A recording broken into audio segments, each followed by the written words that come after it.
Good evening. This is All India Radio. I am Naresh Mago and with me is Reshma Tiwari with the evening news.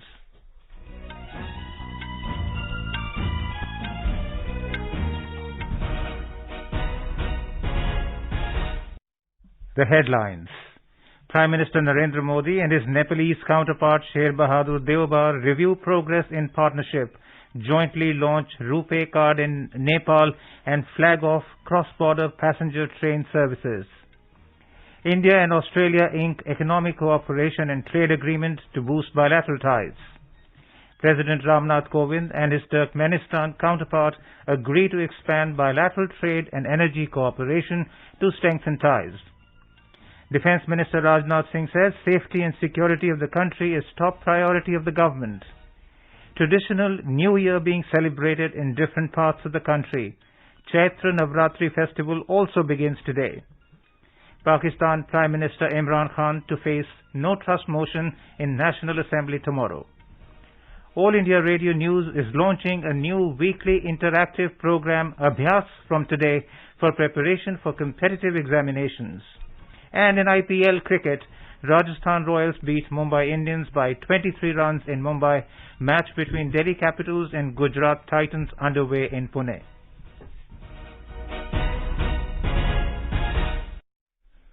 Prime Minister Narendra Modi and his Nepalese counterpart Sher Bahadur Deobar held delegation-level talks in New Delhi today. During the talks, the two leaders reviewed the progress in India-Nepal partnership and discussed ways to further their cooperation agenda. Prime Minister Modi and Nepalese Prime Minister Deobar jointly launched several projects on the occasion. They flagged off the 35-kilometer-long cross-border passenger train services between Jayanagar of Bihar in India and Kurtha in Nepal. Both the leaders also jointly inaugurated Solu Corridor 132 kV power transmission line and substation in Nepal built under Government of India's line of credit.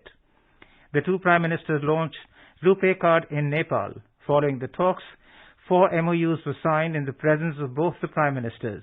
Briefing the media, Foreign Secretary Harsh Vardhan Shringla said the talks between Prime Minister Modi and his Nepalese counterpart were positive, forward-looking and covered areas like security, development and trade. Prime Minister Deobar thanked India for standing by Nepal during the COVID pandemic and supporting the country with the supply of essential vaccines, liquid medical oxygen, medicines and medical equipment. He also expressed appreciation for the efforts to keep bilateral trade and supply chains running unhindered during the height of the pandemic. Prime Minister Deobar stated that his government attached the highest importance further strengthening economic relations with India. He noted that economic development of Nepal was a priority for his government and in this he sought support and cooperation from India. Mr. Shringla said the most significant outcome of the visit has been in the energy sector. He said the two sides reached a consensus on harvesting and this collaboration covers the entire spectrum from generation to transmission to power trade. The Foreign Secretary said for power trade, Mr. Modi conveyed to Mr. Deobar that their power export proposals have been cleared and it will contribute to Nepal's economic prosperity. He said there was also a renewed commitment by both sides to move forward with Pancheshwar project. Mr. Shringla said the launch of RuPay in Nepal is a significant move to enhance financial linkages between the two countries. He said it is expected to facilitate bilateral tourist flows and strengthen people-to-people linkage. The Foreign Secretary said Indian Oil Corporation and Nepal Oil Corporation have signed 2 MOUs, one for renewal of the supply of petroleum products for a period of 5 years and another for sharing technical expertise. Earlier in the day, addressing a joint press conference, Prime Minister Modi said India and Nepal have agreed to take benefits of the opportunities available in the power sector. He said their joint vision statement on power cooperation will prove to be a blueprint for future cooperation between India and Nepal. Prime Minister Modi mentioned that he and his Nepalese counterpart also agreed to give priority to trade and cross-border connectivity initiatives in all respects. प्रधानमंत्री देवबा जी और मैंने व्यापार और सभी प्रकार से cross border connectivity उस initiatives को प्राथमिकता देने पर भी सहमति जताई। जयनगर कुर्था रेल लाइन की शुरुआत इसी का एक भाग है। दोनों देशों के लोगों के बीच सुगम बाधा रहित आदान प्रदान के लिए ऐसी योजनाएं बेहतरीन योगदान देगी। नेपाल में रुपे कार्ड की शुरुआत हमारी फाइनेंशियल कनेक्टिविटी में एक नया अध्याय जोड़ेगी। Prime Minister Modi said that they also stressed on the need to further strengthen the cooperation between defense and security institutions of the two countries. Bharat और नेपाल के ओपन बॉर्डर्स का अवांछित तत्व द्वारा दुरुपयोग न किया जाए, इस पर भी आज हमने चर्चा की। अपनी डिफेंस और सिक्योरिटी संस्थाओं के बीच गहन सहयोग बनाए रखने पर भी हमने बल दिया। मुझे विश्वास है कि आज की हमारी बातचीत भारत नेपाल संबंधों के भविष्य के लिए महत्वाकांक्षी लक्ष्य निर्धारित करने के लिए कारगर सिद्ध होगी। In his address, Nepalese Prime Minister Sher Bahadur Deoba said during the talks both sides shared perspectives on further strengthening the friendly ties between the two nations. Our Patna correspondent reports that after the inauguration of the cross-border passenger train services between the two countries, several dignitaries of India and Nepal, distinguished people and railway officials travelled from Jayanagar in Bihar to Kurtha in Nepal in the inaugural run. Passengers can travel by this train from tomorrow onwards. People from India and Nepal will travel by this train only with proper photo identity cards. Both the government have agreed to set up customs and checkposts at Jayanagar in India and Inarwa in Nepal to keep a vigil on the movements of passengers traveling by this train. People of Mithilanchal areas have expressed happiness over train services between Jayanagar and Kurtha. हम राम श्रृंगार पांडे मधुबनी जिला कनेल गांव से बाज रहल छी। भारत और नेपाल के बीच भारत सरकार के अहम योगदान छै जे प्रयास से रेलवे सेवा बहाल भेलैया। आब भारत के लोग नेपाल आ नेपाल के लोग भारत सुगमता पूर्वक आबि सकता। Ministry of External Affairs had sanctioned rupees 784 crores for this ambitious rail project. The first and second phase of project between Jayanagar and Kurtha and Bijalpura and Kurtha respectively have already been completed. The third phase between Bijalpura and Bardibas is in full swing. Krishna Kumar Lal, AIR News, Patna. India-Australia Economic Cooperation and Trade Agreement was signed today. The agreement was signed by Commerce and Industry Minister Piyush Goyal and Trade, Tourism and Investment Minister of Australia, Dan Tehan, in a virtual ceremony in the presence of Prime Minister Narendra Modi and his Australian counterpart, Scott Morrison. Speaking virtually on the occasion, Prime Minister Modi termed the agreement a watershed moment for the bilateral ties. इतने कम समय में ऐसे महत्वपूर्ण agreement पर सहमति बनना यह दिखाता है कि दोनों देशों के बीच कितना आपसी विश्वास है। यह हमारे द्विपक्षीय रिश्तों के लिए सचमुच एक वाटरशेड मोमेंट है। हमारी अर्थव्यवस्थाओं के बीच एक दूसरे की आवश्यकताओं को पूरा करने का बहुत पोटेंशियल है। मुझे पूरा विश्वास है कि इस एग्रीमेंट से हम इन अवसरों का पूरा लाभ उठा पाएंगे। President Ramnath Kovind and his Turkmenistan counterpart Serdar Berdimuhamedov held delegation-level talks at Ashgabat today. During the meeting, the two leaders exchanged views on various regional and international issues. India and Turkmenistan agreed to expand bilateral trade and energy cooperation to further strengthen the multifaceted partnership. Following the talks, the two countries signed several MOUs in different areas. Speaking on the occasion, President Kovind emphasized the significance of the International North-South Transport Corridor INSTC and the Ashgabat Agreement on International Transport and Transit Corridor. The President said the Chabahar port built by India in Iran could be used to improve trade between India and Central Asia. President Kovind said cooperation in energy was one of the key areas of their discussions today. He said on the Turkmenistan, Afghanistan, Pakistan and India TAPI pipeline, he suggested that issues related to security of the pipeline and key business principles may be addressed in technical and expert level meeting. President Kovind reached Ashgabat yesterday on the first leg of his two-nation tour to Turkmenistan and the Netherlands. Defence Minister Rajnath Singh today said safety and security of the country is the government's top priority and all efforts are being made to safeguard its unity and integrity. The minister was addressing a conclave organized by the Indian Air Force Station at Hakimpet today to commemorate the Diamond Jubilee celebrations of Chetak helicopters' service to the nation. The minister said, whenever a country fights a war for safety and security, it is not just the armed forces, but the whole nation fights that war. Mr. Singh said, the scientists, engineers and technicians of organizations like Hindustan Aeronautics Limited that develop helicopters like Chetak and other platforms play an equally important role. Over 184 crore 52 lakh vaccine doses have been administered so far under the nationwide vaccination drive. The Health Ministry said a total of 1,260 new cases are recorded in the last 24 hours. The recovery rate is currently at 98.76%. All India Radio News is launching a new weekly interactive program Abhyas for competitive examinations from today. It is aimed at enlightening students and job seekers preparing for competitive examinations. The program will be in Hindi and will be broadcast every Saturday between 9:30 and 10 p.m. The first episode of Abhyas will be aired at 9:30 p.m. tonight on 100.1 FM Gold channel. All India Radio News received an overwhelming response for the show from across the country as listeners posted numerous queries. A prominent academician will be responding to the questions. This is All India Radio giving you the news. For quick news updates round the clock, follow us on our Twitter handle @AIR News Alerts. क्या आप competitive exam की तैयारी कर रहे हैं? All India radio के नए programme अभ्यास में हमारे विशेषज्ञ आपके सवालों का देंगे जवाब। शनिवार रात 9:30 बजे FM गोल्ड पर इस बार का विषय है इंडियन पॉलिटी एंड कॉन्स्टिट्यूशन। आप इससे जुड़े सवाल व्हाट्सएप करें 9289094044 पर या सवाल ईमेल भी कर सकते हैं abhyas.airnews@gmail.com पर। भारतीय संविधान और राजनीति विषय पर आपके प्रश्न हमें 5 अप्रैल तक मिल जाने चाहिए।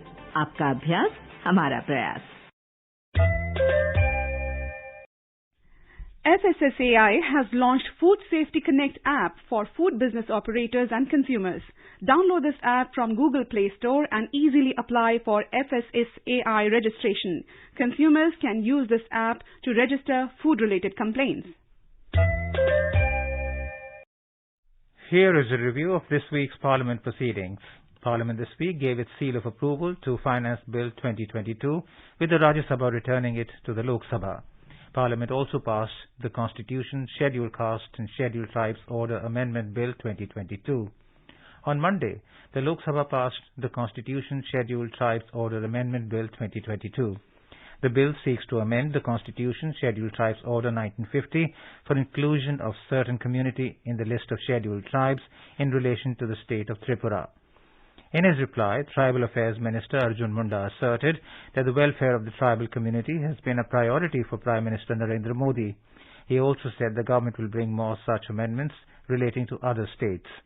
Minister of State for Home Affairs Ajay Mishra introduced the Criminal Procedure Identification Bill 2022 and Constitution, Scheduled Caste and Scheduled Tribes Order Second Amendment Bill 2022 related to Uttar Pradesh in the Lok Sabha. It seeks to authorize the police to take measurements of convicts and other persons for the purpose of identification and investigation of criminal matters. While Rajya Sabha took up discussion on the Appropriation Bill 2022 to authorize payment and appropriation of certain sums from and out of the Consolidated Fund of India for the financial year 2022-23, it also took up discussion on the Finance Bill 2022. Finance Minister Nirmala Sitharaman moved the Appropriation Bill 2022 and the Finance Bill 2022 for the consideration of the House. On Tuesday, Parliament gave the approval to Appropriation Bill 2022 and Finance Bill 2022, with Rajya Sabha returning it following a discussion. The bills were already passed by Lok Sabha earlier. Replying to a discussion on the Union Budget 2022-23, Finance Minister Nirmala Sitharaman said India continues to remain among the top 5 foreign direct investment destinations in the world. She said the FDI inflows into India till December 2021 was over $500 billion, which is 65% more than the amount received in the 10 years of the UPA government.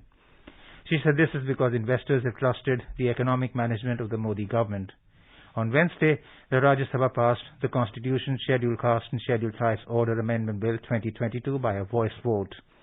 The bill seeks to remove the Bhokta caste from the list of scheduled castes and include certain communities in the list of scheduled tribes for the state of Jharkhand. Replying to a debate on the bill, Tribal Affairs Minister Arjun Munda said the government will bring more such amendments relating to other states in the House.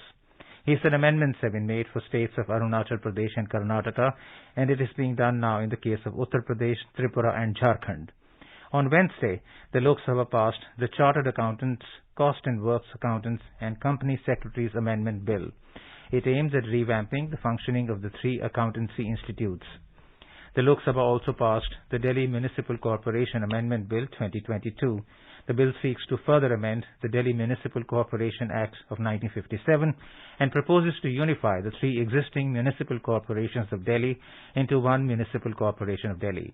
It envisages bringing about greater transparency, improved governance, and more efficient delivery of civic service for the people of Delhi. At present, the three corporations in Delhi, North, South, and East Delhi municipal corporations, have a total of 272 seats. The bill was moved by the Union Home Minister, Mr. Amit Shah, in the House.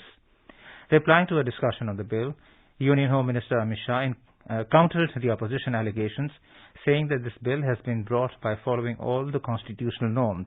He clarified that as Delhi is a union territory, Parliament has the right to legislate on the matters related to National Capital Territory of Delhi. He said the new bill in no way encroaches upon the rights of the Delhi government. Mr. Shah alleged that the Delhi government has not disbursed 33,000 crore rupees to the three municipal bodies. On Thursday, the Rajya Sabha bid farewell to 72 of its retiring members, with the Prime Minister urging them to share their experience gained from within the four walls of the House to all four directions in the best interest of the country and help inspire the coming generations. Chairman M. Venkaiah Naidu asked the legislators across the country to be propelled by passion, performance, and procedural integrity and desist from disrupting the lawmaking bodies while upholding the honor and privilege bestowed on them by the people. Several members cutting across party lines shared their fond memories with the retiring colleagues and hoped that they would return to the House. The retiring MPs, including 7 nominated members, are retiring between March and July this year, which is 1/3 of the total strength of the upper house. The retiring members represent 19 states, and some of them have experience of 5 terms.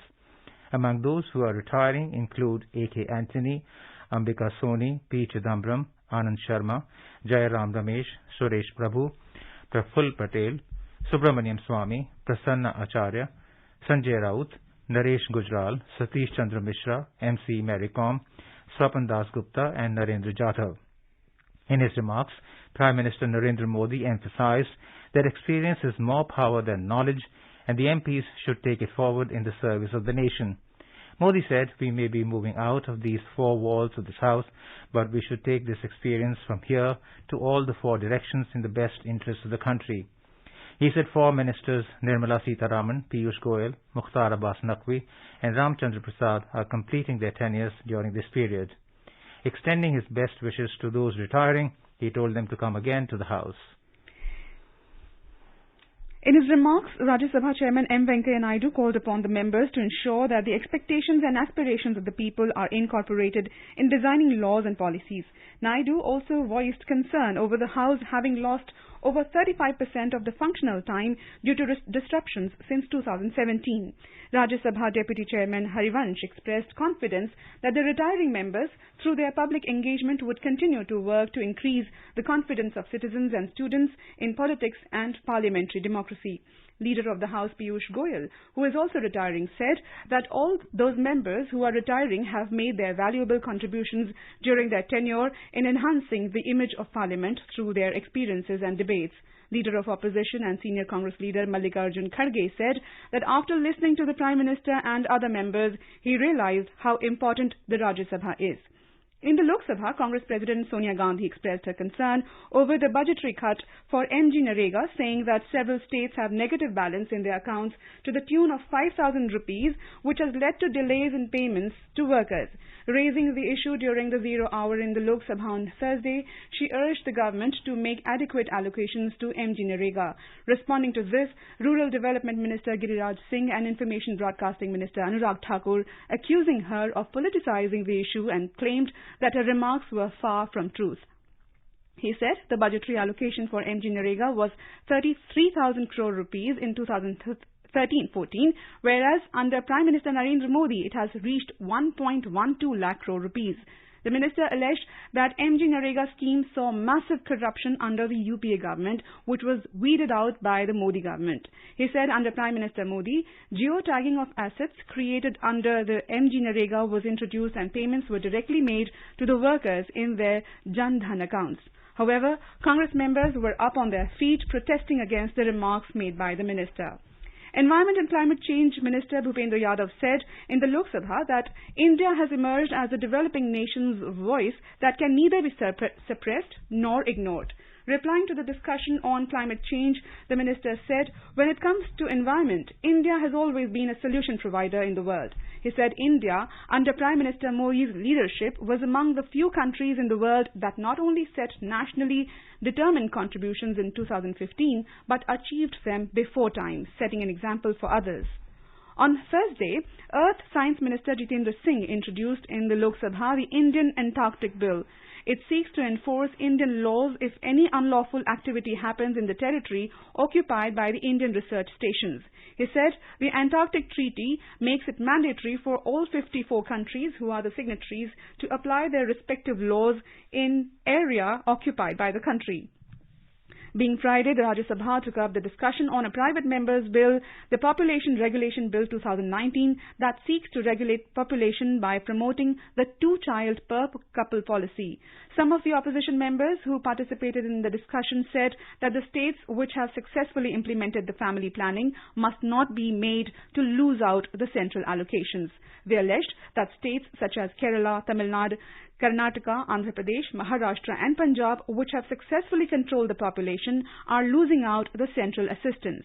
Intervening in the discussion, Health and Family Welfare Minister Mansukh Mandavia said that population control should happen by creating awareness among the people and it should not be made compulsory. He noted that the country has witnessed a population growth rate dip from 1970s and 1980s with the success of various policy measures. He assured the members that the government under the leadership of Prime Minister Modi was taking a lot of steps to stabilize the country's population. Some of the members raised several matters of public importance in both the Houses of Parliament during the zero hours.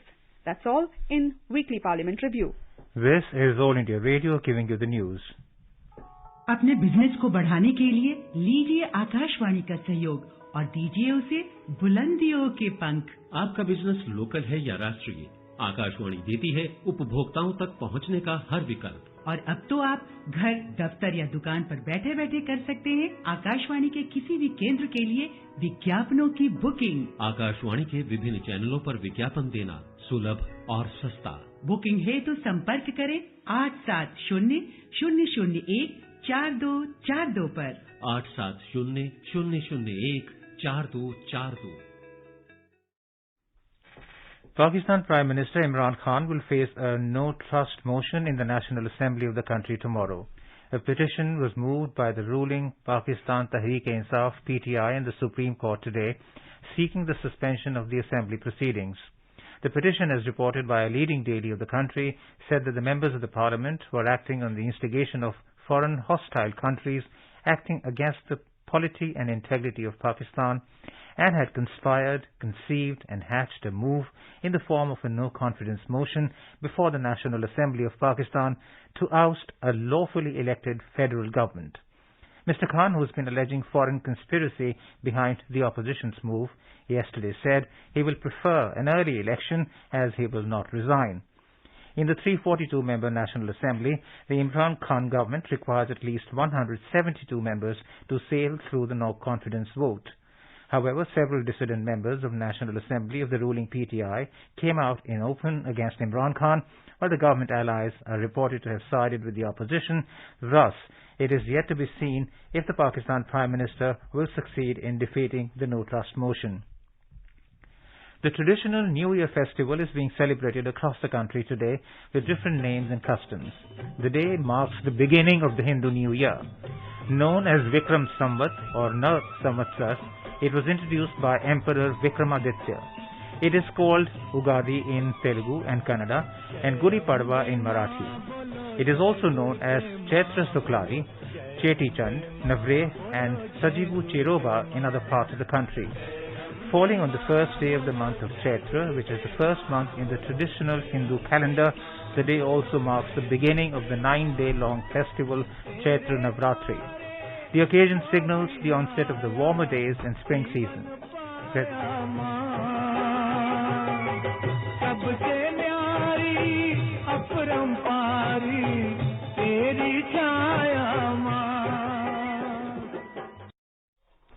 President Ramnath Kovind, Vice President M. Venkaiah Naidu and Prime Minister Narendra Modi have greeted the people on the occasion.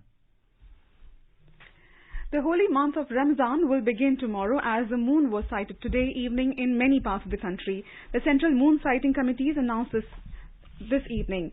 Tomorrow will be the first day of fasting. Ramadan is the 9th month of Islamic calendar and Eid al-Fitr is celebrated as the culmination of fasting month. The National Commission for Women launched an anti-human trafficking cell today. It aims to improve effectiveness in tackling cases of human trafficking, raising awareness among women and girls, capacity building and training of anti-trafficking units, and to increase responsiveness of law enforcement agencies. The Uttar Pradesh government today launched a special campaign for the safety of women on the occasion of the first day of Navratri.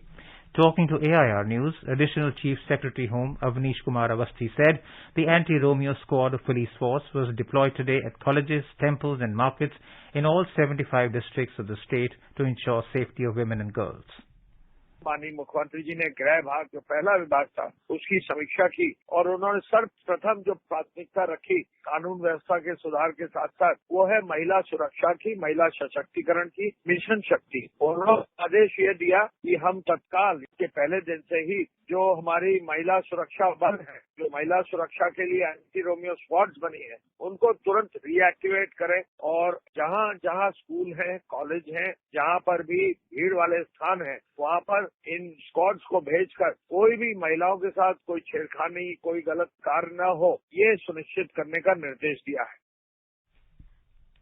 In the IPL cricket, Gujarat Titans were 145 for 4 in 17.1 overs against Delhi Capitals at Maharashtra Cricket Association Stadium in Pune when reports last came in.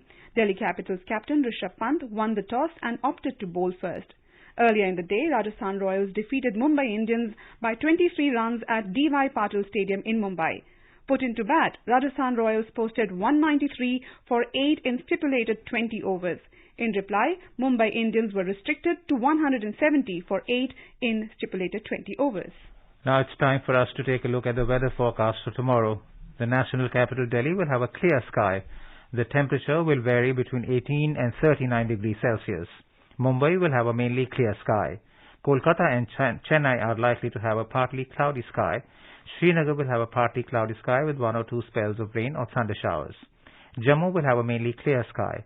Leh and Gilgit are likely to have a generally cloudy sky with possibility of rain or thunderstorm or dust storm. Muzaffarabad will have a mainly clear sky becoming partly cloudy towards afternoon or evening. Guwahati, Shillong and Itanagar will have a generally cloudy sky with 1 or 2 spells of rain or thunder showers. Imphal, Aizawl, Kohima and Agartala will have a generally cloudy sky with light rain or drizzle. And finally, Gangtok will have a generally cloudy sky with moderate rain. And now before we end the bulletin, the headlines once again. Prime Minister Narendra Modi and his Nepalese counterpart Sher Bahadur Deoba review progress in partnership, jointly launch RuPay card in Nepal and flag off cross-border passenger train services. India and Australia ink economic cooperation and trade agreement to boost bilateral ties. President Ramnath Kovind and his Turkmenistan counterpart agree to expand bilateral trade and energy cooperation to strengthen ties. Defence Minister Rajnath Singh says safety and security of the country is top priority of the government. traditional New Year being celebrated in different parts of the country, Chaitra Navratri festival also begins today. Pakistan Prime Minister Imran Khan to face no trust motion in National Assembly tomorrow.